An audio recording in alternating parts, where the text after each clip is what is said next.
This is a final video to fix event ID 7031 DNS Client service terminated unexpectedly in Windows 10. Are you seeing this error pop up and wondering why your DNS keeps failing? This usually happens when the DNS Client service crashes due to corrupted cache or conflicting network settings. Many tutorials online make this look super complicated with long steps and confusing commands. But today on Registry, I'll show you a simple trick that actually works.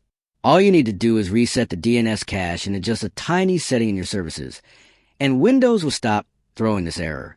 This method is fast, easy, and anyone can do it without headaches. If you want to make a full step-by-step guide, comment below and I'll show you exactly how to fix it from start to finish.